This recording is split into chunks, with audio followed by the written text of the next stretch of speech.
Welcome everyone to the Concession Stand here on the KB Radio Network. I am your host, Kevin Reed, and this is the review of episode 1 and 2 of Disney Plus Marvel Animation brand new animated series, Your Friendly Neighborhood Spider-Man, which dropped on Disney Plus this past Wednesday, January the 29th.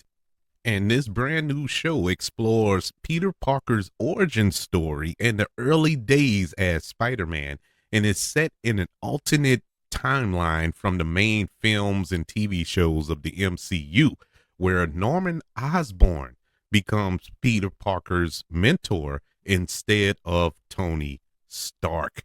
This show, I was super excited about when they announced this at Comic-Con, I think it was Comic-Con, about 3-4 years ago. It feels longer when they announced this show, but it was initially called Spider-Man Freshman Year, where it was supposed to pick up his freshman year in high school, which it was going to serve as a origin story, and this still stays true. They just changed the title to Your Friendly Neighborhood Spider-Man. Spider-Man is one of my favorite comic book heroes of all time. Love Spider-Man. Been reading the comics, watching the old 70s TV show that was horrible. But back then, it was money. Going to the Tobey Maguire films, the 90s animated show, and Andrew Garfield, and then we got blessed with Tom Holland in the MCU as Peter Parker, aka Spider-Man, and still ongoing. Apparently, they're working on Spider-Man. Is it 4? Yeah, 4 with him. But I was excited for this show because of the exploration into his origin story, because in the films we didn't get it. He showed up in Captain America Civil War. Tony Stark showed up in his apartment, recruited him, and we was off and running. He was already Spider-Man. Uncle Ben had already died, and he was out doing his thing in this little makeshift suit that he had made, and that's how we got introduced to Tom Holland's Spider-Man, and it was excellent. And the films, goes without saying, have been excellent, especially the last film, Spider-Man No Way Home, just bananas good. And so where's that origin? And trust me, I'm not one that's like, oh, I need to know the origin. I need to know how did the spider bite him, and how did Uncle Ben die, and all this other foolishness. We've seen it. We've seen it. We've read it. It is really unnecessary. It's the same thing as watching Batman's parents get murdered in Crime Alley. We've seen it time and time again. If I see pearls getting scattered over that alley for young Bruce Wayne kneeling down and crying, I'm gonna lose my mind. We've been down that road. We know the origin. And so in this regard, we know the origin of Spider-Man, but there were so many changes, subtle, but changes nonetheless, when it comes to the MCU version of Spider-Man. So I was a little curious on how they were going to approach this. And yet and still, they still managed to change the origin in a subtle way. Well, it's not really subtle. They changed the origin big time for Spider-Man here. And I'm not mad at it.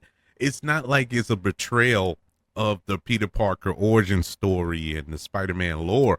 It's just some big changes here, just for example. And before I go any further, I just want to express that there will be spoilers, not so much for the first 2 episodes that we're going to talk about a little bit, but more so about going forward, because there's a lot of characters that were introduced in these first 2 episodes who played major roles in these 2 episodes of the series that are going to make a impact on Spider-Man's life. So we'll see how it goes. They could flip it on his head and the villains that were set up could end up being heroes and vice versa. So we'll see how that goes going down the line. But um, first and foremost, the first spoiler, we know that in comic book lore, in the Tobey Maguire films, even in the Andrew Garfield film, Peter gets bitten by a spider. He goes home. He discovers that he has powers. He gets Uncle Ben to bring him to this wrestling match, and this is in the comics now. It's go to this wrestling competition, I should say, to win some money. Somebody robs that competition. Peter Parker lets him go because he's mad at the promoter because he didn't pay him correctly.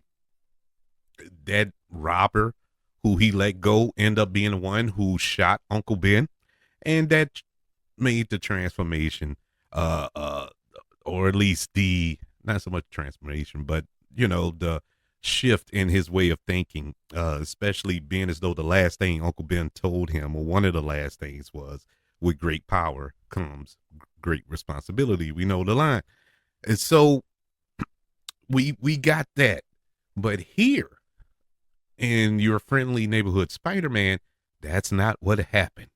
That is not what happened. Starting off with episode 1, which was entitled Amazing Fantasy, which is the first issue that Spider-Man appeared in. I believe that was the title of the comic that Spider-Man appeared in. But either way, I thought that was a cool nod. And we pick up, it's Peter Parker, and you can tell this is based in the MCU kind of a universe, not so much timeline, but the universe. We get Aunt May, a younger Aunt May who resembles Marissa Tomei. We get a young Peter Parker who kind of resembles Tom Holland, but not so much. But we know that's the Tom Holland Peter Parker. And Uncle Ben has, once again, he's dead. We still don't know what happened to Uncle Ben. We just know that Uncle Ben has gone on to glory. So that has happened. I liked how it was set up in this episode. Is that okay? We're not getting the origin, at least for the first 10 minutes or 5 minutes. I was like, okay, he's already Spider-Man. They did subtle little things to make it seem like he already had his powers. Then we come to find out, no, he doesn't. He's just Peter Parker. And I'm like, oh, that's cool. So we're going to see him actually get bit by the spider. Okay, that's fine. But it was awesome to see that, well, let's jump into it. That scene where Doctor Strange shows up, he's fighting a symbiote, and it resembles Venom, but it's not Venom. I don't know what it is, but it's definitely a symbiote. And they come from another dimension, and it's a portal that's open. And inside of that portal, we see a spider dangling down from that portal. And Peter Parker is his first day at school, first day at high school, and they're battling right outside this high school, and this symbiote is about to wreak havoc, about to kill somebody, this other student, and Peter Parker steps in and stops him. And keep in mind, Peter Parker doesn't have his power. He's not Spider-Man yet. And I thought that was genius to really show that the spider, the powers of the spider, is not what made Peter Parker a hero. He was a hero before he even got those powers. And that's something we never saw in any rendition of Spider-Man. And because we always picked up at the origin when he get bit by the spider. So I thought that was very, very smart and very, very cool to show that he had this hero inside of him. It didn't matter that he didn't have the powers, because he was about to get dealt with by that symbiote until Doctor Strange saved him. So I thought that was a cool nod as well. We get introduced to a few characters in this episode. We see Harry Osborn. We see Lonnie Lincoln in this episode. We see Norman Osborn in this episode. And so it was cool that they're introducing this different take on Spider-Man. Different, but the same. We're still in the MCU. It still feels like MCU, just on a different timeline. And me being slow, Kevin, I didn't pick up on the fact that it was a different timeline until I'd say the last 5 minutes of this episode. I'm like, wait, something's a little off here. The way I remember things going. We see the scene where Peter Parker, as Spider-Man, stops the car from running into the bus, and inside the car were criminals. And if you think back to Captain America Civil War, that is the exact same scene that Tony Stark shows Peter Parker, like, this is you. This is you. And we see Peter Parker stop that car from running into the bus. And it's the exact same scene, almost camera angles and everything. The only difference is this is animated, whereas in the movie it was live action. And I'm like, okay, this is cool. It's cool. So he goes back home. He finds the DVD player. Because if you remember in Captain America Civil War, when he returned home, he had an old DVD player that he found in the trash that he told Aunt May he was going to work on. It's perfectly fine DVD player. And he comes in, and we see that Aunt May is talking to somebody, and you're like, oh, it's Tony Stark again. So this is where it's going to pick up from. But it's not Tony Stark. It's Norman Osborn. And I'm like, oh man, what a twist. So we're in a different timeline. We're gonna tell a different type of story. I'm all for this because honestly, I was a little worried that they were gonna go down that road and just tell the story with Tony Stark and all this here. I'm like, well, we've seen up to this point. Why are we gonna do this again in animation? But we're going in a different timeline. I like that Lonnie Lincoln is his friend. Lonnie Lincoln is a good guy. I mean, generally a good guy. Too good. Too good, if you ask me. And somebody that good is not all that good. And if you read the comics, and this is a spoiler, if you read the comics and know who Lonnie Lincoln truly is, you know that it's going to be interesting encounter down the line between Spider-Man and his buddy. Lonnie Lincoln ends up becoming Tombstone. So I want to see how this all plays out because he's such a nice guy, and he takes on to Peter Parker so well. He honestly wants to be his friend, and you can tell early on he actually has love for him, as a friend. He's like, man, you're my buddy. Like he's his best friend, and you follow him home. And I'm expecting for the ball to drop. Like, okay, now this is where we find out that he's a jerk. No, he's not. He's not. He's coming from a good family and whatnot. And he's so helpful around the house. He's super smart. He's just as smart as Peter. It's just, I'm waiting for the shoe to drop. I can't wait to see how they make this turn. We see that Spider-Man saves Harry Osborn in this show from a group of thugs early on. I like that little encounter.